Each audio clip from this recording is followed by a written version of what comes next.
Estamos aqui, uma honra, com um convidado muito especial, um amigo, Adrian Tessales, cofundador do Zip Supermercados. Prazer imenso. E com esse novo cenário tão desafiador, foi fundamental, porque o Zip foi o primeiro supermercado 100% online do Brasil. Não é isso, Adrian, meu amigo? Exatamente isso. Prazer estar aqui com você. Enfim, mais uma vez, montamos o Zip lá atrás para ser o primeiro supermercado online e tem sido uma jornada animada, eu diria. Dentro dessa pandemia que o mundo inteiro vem enfrentando, qual foi a grande diferença? O que isso ajudou para vocês, não tendo que ter a cultura antiga ainda, né, do tradicional, do modelo tradicional em loco? O que ajudou isso a enfrentar os desafios aí dentro do cenário atual? Eu acho que a gente montou um negócio desde o D0, pensando que seria um negócio para ter muita escala, né? A gente está falando de um mercado que é absolutamente enorme, é um mercado de mais de 350 bilhões por ano, onde a presença do online era uma presença muito tímida. No período pré-pandemia, muitos estudos falam que a participação do online girava em torno de 2% desse mercado. E, enquanto isso, os e-commerce, de uma maneira geral, têm uma participação próxima a 15% a 18%. Então, a gente entendia que tinha um gap muito grande entre as soluções de grocery e esse mercado de e-commerce normal. Então, a gente, desde o início, pensou um negócio que nasceu digital e, mais que digital, nasceu a partir da proposta de valor para o cliente final. Eu acho que é determinante dentro da história do Zip. E, num período de pandemia, a gente pode colocar isso à prova. Eu acho que, no período pré-pandemia, todas as soluções de grocery disponíveis trabalhavam com um nível de demanda muito baixo.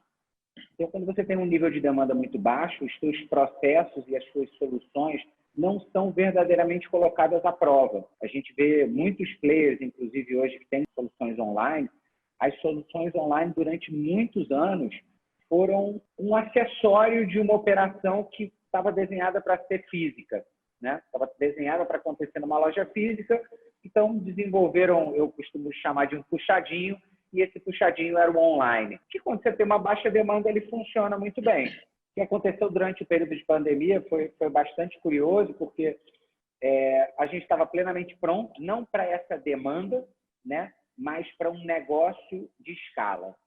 Então, onde isso ficou muito claro, por exemplo, no tempo entre pedido e entrega. Ou seja, durante toda a pandemia, o Zip teve um tempo entre o pedido e a entrega que, no mínimo, era metade dos outros concorrentes. Então, isso foi um desafio. Mesmo assim, ou seja, no início da pandemia, a gente chegou a ter 8 dias de espera, né? O padrão do serviço é Next Day Delivery. Então, de uma semana para outra, os nossos clientes passaram a ter que esperar uma semana. Foi uma loucura, né? Porque enquanto a demanda crescia loucamente, a gente dobrou o tamanho da equipe, a gente dobrou o tamanho de armazenagem, que são desafios bem grandes, mas eu não precisei me preocupar com a digitalização. Eu não precisei me preocupar com os processos internos, porque isso já estava desenhado desde o início para um negócio de escala e para um negócio que acontece de forma digital. Então, eu confesso que, pessoalmente, eu tive várias noites que eu achei que eu ia enlouquecer, e todas as vezes que eu me sentia nesse limiar de enlouquecer, eu pensava nos meus concorrentes que estavam se adaptando a tudo aquilo naquele momento.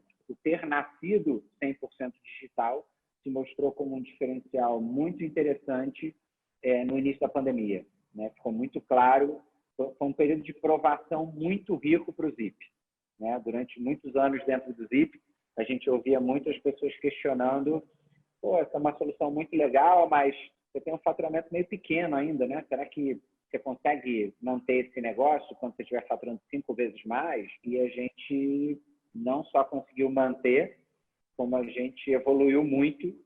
Em 3 meses de pandemia, a gente quintuplicou o tamanho do negócio. Uau. Dobrando a equipe e dobrando o espaço de armazenagem. Tudo ao mesmo tempo.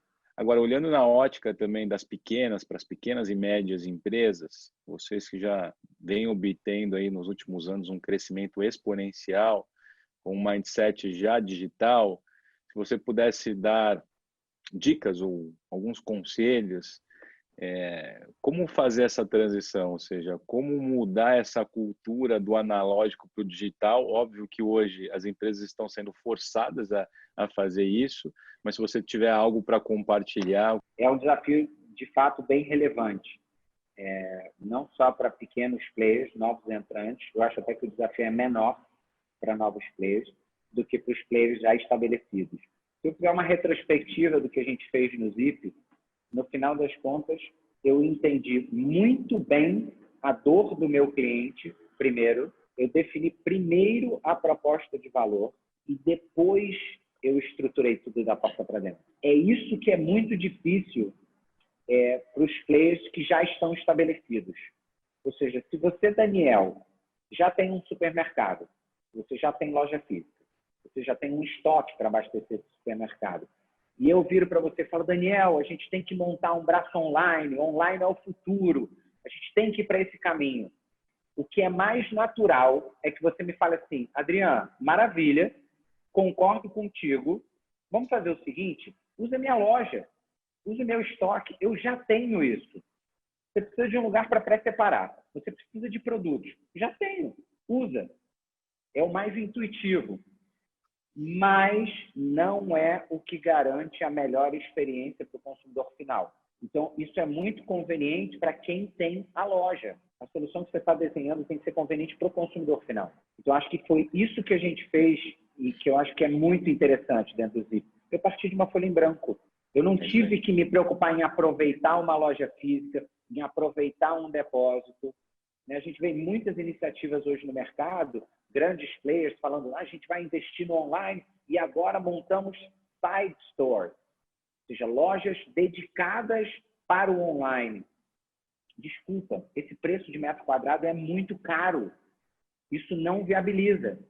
Só que se você tem a loja física, isso é muito intuitivo. Então, acho que é um grande desafio de quebra de paradigma. Tudo bem, tudo que eu fiz até hoje é legal, mas não necessariamente serve para o que eu quero fazer daqui para frente. Eu acho que, nesse sentido, os pequenos players têm muita vantagem. Por quê? Eu não tinha opção. Eu tinha que partir de uma página em branco, porque não tinha nada. E hoje a gente está aqui. Hoje a gente é um player que continua sendo muito pequeno, frente aos grandes nomes desse mercado. Mas, no entanto, olha que curioso. Cara, eu tenho a maior área de atendimento.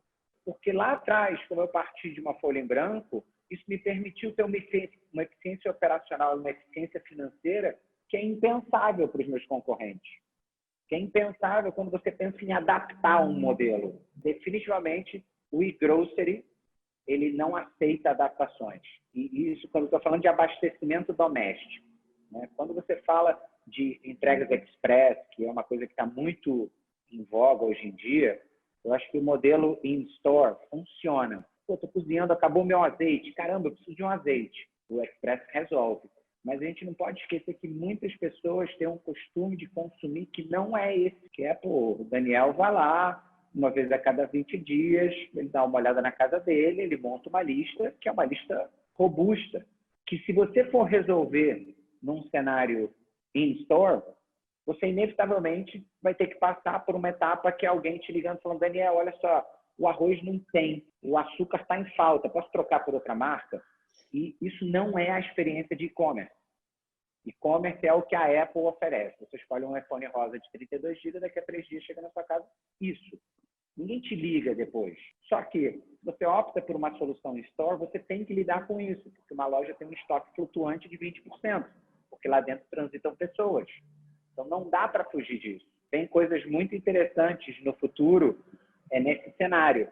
Até porque eu entendo que isso que a gente está vendo hoje, ou seja, hoje você entra no supermercado e você vê vários compradores da Rappi ou vários compradores da Corner Shop, enfim, tem da Supermercado Now, tem vários concorrentes que estão operando dentro desse modelo e fazem um excelente trabalho dentro do Express, mas eu me questiono muito o que vai acontecer quando esse negócio ganhar escala.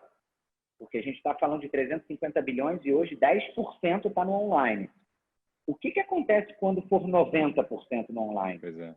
Você vai ter uma loja de supermercado onde que tem uma capacidade para 500 pessoas e dentro dela vão ter 450 compradores e 50 clientes que não são compradores, o dono da loja física vai falar, meu amigo, eu estou trabalhando aqui para vocês. Esse aqui é um CD muito caro. Então, eu tenho a impressão que esse modelo dentro de loja, ele não escala, porque vai ter uma hora que vai inviabilizar para o dono da loja. O dono da loja vai achar que é um comprometimento muito grande. Então, mas eu acho que o negócio está evoluindo muito. Então, é tentativa e erro e, acima de tudo, ver aquilo que o consumidor de fato deseja. A gente vem falando muito também aqui das empresas em crescimento, né, do momento atual do darwinismo corporativo, né? Não é necessariamente o mais forte que vai sobreviver, mas sim o que melhor se adapta num tempo mais curto, né? Pensando nisso também, a gente, quando tem estudos que comprovam cada vez mais a importância do papel da liderança, né, nessa transformação.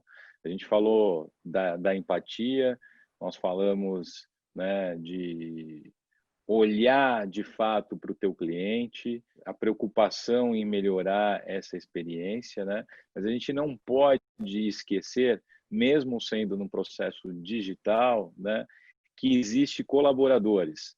Óbvio que, olhando ainda de uma forma mais humanizada, onde as pessoas, para que a gente possa olhar para dentro de casa, o grande ativo da empresa, né, são também as pessoas. Como é que para você isso, não sei se você tem algum exemplo para compartilhar ou para dar, ou a tua visão também, além da otimização de muitos processos, né, e de hierarquias, mas também a importância de ter o teu funcionário, né, de fato engajado com aquilo, comprometido com aquilo e satisfeito e feliz de estar dentro daquele ambiente e tendo um propósito de fato, né? É absolutamente fundamental, né?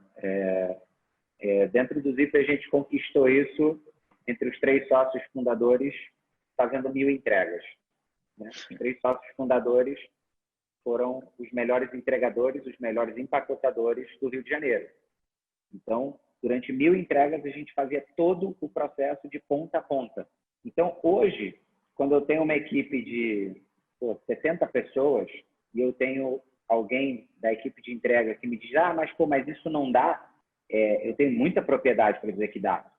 Eu sei exatamente fazer. Esse cara olha para mim e fala assim, opa, esse cara aqui não é o cara que está atrás da mesa, dando ordem, falando como tem que ser feito. Esse cara que está vindo para fazer. Uma coisa um pouco clichê, mas a liderança, por exemplo, para mim é o começo de tudo.